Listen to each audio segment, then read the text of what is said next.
Hello friend, welcome to my new blog. और स्वागत करती हूँ आप सबका मेरे अपने YouTube channel Vanshika Singh lifestyle में। और ये मैंने वीडियो स्टार्ट किया है ब्लॉग मतलब रात के 8:30 बजे से। और यहाँ पे मैं खाना बना रही थी। खाना में था सब सुबह मंचूरियन बनाया था तो उसमें से थोड़ा सा बच गया था। और फिर सत्तू का लिट्टी बनाई थी कल, उसकी फीलिंग थोड़ी सी थी फ्रिज में पड़ी हुई, तो सोचा कि वही थोड़ा थोड़ा बचा हुआ है तो उसको बना लूँ फिर। और रात में बच्चे ज़्यादा खाते नहीं हैं। यहाँ वंश की तबीयत ठीक नहीं थी तो उसके लिए रोटी बनाई थी क्योंकि उसको सत्तू के पराठे या लिट्टी पसंद नहीं है। और उसने मंचूरियन भी सुबह उतना नहीं खाया था तबीयत ख़राब की वजह से। यहाँ वंशी का टीवी देख रही है अपना बैग पैक करके। और ये देखिए ये रो रहा है, बिस्तर का हाल देखिए क्या हुआ है। दिन में मैं कम से कम कितनी बार पता नहीं बिस्तर करती हूँ, लेकिन बच्चे इसी पे खेलते हैं तो सिमट जाता है। और देखिए उसको खांसी सर्दी और फीवर हो रहा था। मुझे लग रहा है वायरल फीवर चल रहा है ना, इस कारण से खांसी सर्दी पे इस पर फीवर हो गया था। और मैं सब बड़े बाबू थोड़ा खा लो क्योंकि दवा खाने थे, मुंह दाब रहा था। देखिए ज़बरदस्ती देने पे भी वोमिटिंग जैसा कर रहा था। फिर मैंने इसे आधा तोड़ के दिया कि कुछ तो खा लो, कि मतलब मैं दवा इसे दे दूँ, लेकिन इसने वो भी नहीं खाया। और इसको है कि ये खाएगा नहीं, लेकिन इसको बराबर में से हर चीज़ चाहिए, रोटी पानी जो भी आप खाओ, लेकिन इसको बराबर में चाहिए ही चाहिए छोटे वाले बाबू को। मैं इसका सर देख रही थी तो सर तप रहा था। और बच्चे कुछ भी हो यार, मतलब जैसे खेलते हैं ना बच्चे, बदमाशी मस्ती करते हैं तो अच्छे लगते हैं। ऐसे पड़े रहते हैं बच्चे तो देख के बिल्कुल अच्छा नहीं रहता है। ऐसे हालत में बच्चों को नहीं देखा जाता। फिर मैंने इसको पानी दिया है और 2 बिस्किट दिया है कि कम से कम बिस्किट ही खा लो तो दवा दे दूँगी। और शाम में मैंने इसे हल्दी डाल के थोड़ा सा दूध दिया था तो वो उसने पिया था। फिर बिस्कुट खिलाने के बाद में मैं इसे हॉल में लेके चली आई थी, यहीं पे बैठा के दवा दिया है। उधर बाबू था तो फिर वो भी दवा मांगने लगता देखिए, इस कारण से यहीं पे। और ये पैरासीटामोल है तो वही मैं इसको अभी सिरप दूंगी पीने के लिए, क्योंकि कल से इसका पेपर है, हाफ ईयरली पेपर मतलब एग्ज़ाम शुरू है। तो तब वैसे तो सेहत ज़्यादा ज़रूरी है, ज़्यादा अगर तबीयत बिगड़ गई तो फिर नहीं लेके जाऊंगी इसे। अगर नहीं फीवर थोड़ा आराम हो जाएगा तो ये जाएगा कल पेपर देने। मैं इसे छोड़ के आऊँगी, फिर पेपर दिवा के 2 घंटे बाद लेके आऊँगी। उसके बाद इधर फिर मैंने बिस्तर करके फिर उसे लेटा दिया था, वो सो गया था। और ये बाबू अभी खेल रहा है। और 10 बज गए थे इस समय तक। और यहाँ पे अब मैं और वंशिका खाना खाएंगे। और बच्चे को ऐसे पड़ा हुआ देख कर बिल्कुल अच्छा नहीं लगता, मन दुखी हो जाता है। माँ का मन तो दुखी हो ही जाता है। बच्चे अच्छे रहते हैं, खेलते हैं, वो जितनी भी शरारतें करते हैं वो अलग बात है, लेकिन खेलते हैं रहते हैं तो अच्छा लगता है। लेकिन ऐसे पड़े पड़े बच्चे को देखते हुए अच्छा नहीं लगता है। पड़े हुए बच्चे रहते हैं तो बिल्कुल अच्छा नहीं लगता है।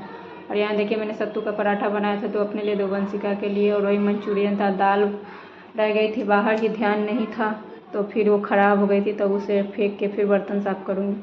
यहाँ मैं और वंशिका खा रहे हैं क्योंकि रात में हम लोग ज़्यादा नहीं खा पाते हैं। शाम में फिर चाय के साथ कुछ ना कुछ ले लेते हैं, थोड़ी भूख रहती है तो। और बच्चे भी रात में उतना नहीं खा पाते हैं। मैं भी रात में कम ही खाना हल्का ही लेके सोती हूँ, क्योंकि फिर ज़्यादा खाना हजम नहीं हो पाता। रात को खा के सोना रहता है तो फिर एसिडिटी वगैरह बन जाती है। तो यहाँ अपने वंशिका के लिए दूध निकाला था, छोटे बाबू के लिए रोटी मैश करके ले जा रही थी तो ये देखिए सो गया था। मैं किचन वगैरह क्लीन करने लगी थी। आप मेरे डेली वीडियो देखते होंगे तो आपको पता होगा कि रात में मैं इसे सबसे बाद में ही खिलाती हूँ, क्योंकि बहुत नाटक करता है तो टाइम लगता है। और ये देखिए बर्तन वगैरह काउंटर टॉप सब मैंने क्लीन कर दिया था। उसके बाद मैं उसको खिलाने गई थी, तब तक वो सो गया। हालांकि इतना जल्दी वो सोता नहीं है। और यहाँ एक रोटी और पानी मैं डेली किचन में रखती हूँ, वही आपको दिखा रही हूँ, यहाँ रख दिए है। और वो नहीं खाया था तो फिर प्लेट से ढक दिया था। ऐसे तो वो रात में खाता नहीं है, लेकिन बाई चांस कभी जैसे उठ जाए, अगर खिलाऊंगी कोशिश करूंगी खा लेगा तो खा लेगा, तो रात भर तो मुझे परेशान करेगा ही करेगा। फिर मैंने यहाँ किचन का लाइट बंद कर दिया था क्योंकि किचन का कोई काम नहीं था।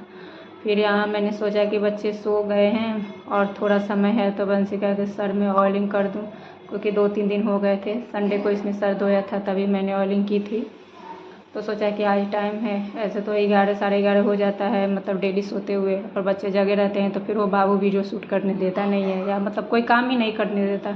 मतलब उसको है ना कि हर चीज़ उसे चाहिए ही है। या तेल लगाती हूँ उसके सर में तो तेल फैला देता है। तो इस कारण से फिर वो सो गया था। मैंने सोचा कर दूँ, फिर सुबह सुबह तो टाइम नहीं मिल पाता है क्योंकि सुबह जल्दी जल्दी कंघी करो, फिर इनको भेजना रहता है। इसलिए मैं तेल वगैरह रात में ही लगा देती हूँ जब मालिश करना रहता है तो। और फिर उसके बाद में मैंने अपने सर में भी तेल की मालिश की, क्योंकि सर भी थोड़ा दुख रहा था और कल गुरुवार हो जाएगा, तो फिर गुरुवार को तेल और सिंदूर दोनों नहीं लगाते हैं, इस कारण से उसके बाद हम सो गए थे। और ये अगले दिन मैं मिल रही हूँ गुरुवार के दिन, बृहस्पतिवार के दिन, मतलब आज के दिन। सुबह वंश को स्कूल छोड़ने गई थी। सुबह से मैंने वीडियो शूट नहीं किया था क्योंकि छोटा वाला बाबू साथ में उठ गया था और आज नींद भी लेट खुली थी रात में। बच्चे बहुत मतलब परेशान, यही बाबू, वंश तो नहीं, लेकिन यही ज़्यादा परेशान किया, खा के नहीं सोया था तो इस कारण से सुबह देर से नींद खुली थी।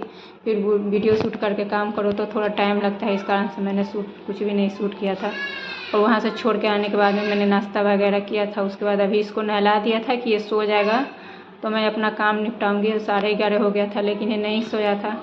फिर मैं किचन में चली गई थी अपना काम करने के लिए। और यहाँ मतलब ये देखिए आधे बर्तन ही धोए थे और आधा भी पड़ा ही था, तब तक ये ज़ोर ज़ोर से चिल्लाने लगा था। फिर मैं इसके पास चली गई थी। काउंटर टॉप कुछ भी अभी क्लीन नहीं किया था। और यहाँ पे मैंने सोया बड़ी भिगो दी थी। फिर वंश बोला था कि मैं दोपहर में नमकीन चावल मम्मा बना दीजिएगा, और सुबह में उसको मैगी बना के दी थी और आलू की भुजिया रोटी मैंने अपने लिए और वंशिका के लिए बनाई थी। कि फीवर है तो कुछ खा नहीं रहा है, तो फिर देखिए ऐसे ज़्यादा वीकनेस हो जाएगी, तो वो मैगी भी उतना नहीं खा पाया था। तो मैंने सोचा नमकीन चावल बोल रहा है तो पता नहीं कहीं खा ले, तो मैंने सोचा दोपहर में वही बनाऊंगी। और ये अब जाके फिर इसको सुलाने में चली आई थी बर्तन छोड़ के। अब 12:15 का टाइम हो गया था और ये अब जाके सोया है। और इसी कारण से मैं दोपहर वाला ब्लॉग कम ही आप लोग के साथ शेयर करती हूँ, क्योंकि स्कूल से आने के बाद में फिर मैं खुद नाश्ता करती हूँ, इसको नाश्ता करती हूँ, नहलाती हूँ। फिर उसके बाद ये किचन का काम हो जाता है। फिर पकड़ने वाला कोई नहीं रहता है तो फिर मैं मोबाइल इसे पकड़ा के फिर अपना काम करती हूँ, तो इस कारण से वीडियो शूट नहीं हो पाता है। मैं वीडियो मतलब मोबाइल से ही शूट करती हूँ, एडिटिंग वगैरह सब मतलब मोबाइल से ही करती हूँ। और एक ही मोबाइल है तो फिर इस कारण से मतलब सब थोड़ा दिक्कत हो जाता है। और सुबह में तो बच्चे थोड़ा पकड़ लेते हैं तो हो जाता है, या शाम में बच्चे रहते हैं तो थोड़ा मतलब वो उनमें खेलता है तो थोड़ा हो पाता है। तो दोपहर का ब्लॉग आप लोग के पास कम ही जाता होगा मेरा। और सोता भी है, बहुत कम सोता है। अभी आप देखिएगा मैंने किचन का काम पूरा किया भी नहीं था तब तक ये फिर होते हुए उठ गया था। तो फिर मैं खाना वाना बनाती हूँ, स्कूल से आने के बाद में फिर अपना काम निपटाती हूँ जल्दी जल्दी, फिर वंश का लेने का टाइम हो जाता है, तो इस कारण से दोपहर में ब्लॉग कम ही बना पाती हूँ। और यहाँ बर्तन धो के फिर काउंटर टॉप चूल्हा क्लीन करके, और जब बर्तन धो रही थी तभी इसके लिए दलिया चढ़ा दिया था छोटे वाले बाबू के लिए, तो वो बन गया था। और फिर उसी कुकर को साफ़ करके और यहाँ आलू काट लिया था थोड़ा दो उसमें, और इसमें लहसुन प्याज कुछ भी नहीं डाला था नमकीन चावल के लिए। और कुकर में तेल डाल के जीरा डाल के हरी मिर्च डाली हूँ, क्योंकि ज़्यादा तीखा हो जाएगा तो फिर वो खा नहीं पाएगा। बच्चे हैं तो थोड़ा बच्चों के पसंद से भी चलना पड़ता है। और देखिए अभी इतना ही काम किया था, अभी चावल बना भी नहीं था, तो ये देखिए रोते हुए फिर उठ गया था। ऐसे ही मेरा काम होता रहता है। 2 मिनट इसके पास, 2 मिनट फिर काम करती हूँ। उसके बाद फिर मैंने इसको चुप करा के वहाँ चावल बना लिया था, सीटी मतलब लगा दिया था, किचन काम ख़त्म हो गया था। अब 1:30 बज गया था, तो मैं वंश को लेने जा रही हूँ और यहीं पे आप सबसे विदा लूँगी, वीडियो को एंड करूँगी। वीडियो पसंद आया होगा तो एक लाइक कीजिएगा, मेरे चैनल को सब्सक्राइब कर दीजिएगा। और फिर मिलती हूँ न्यू ब्लॉग में नए दिन के साथ, तब तक के लिए।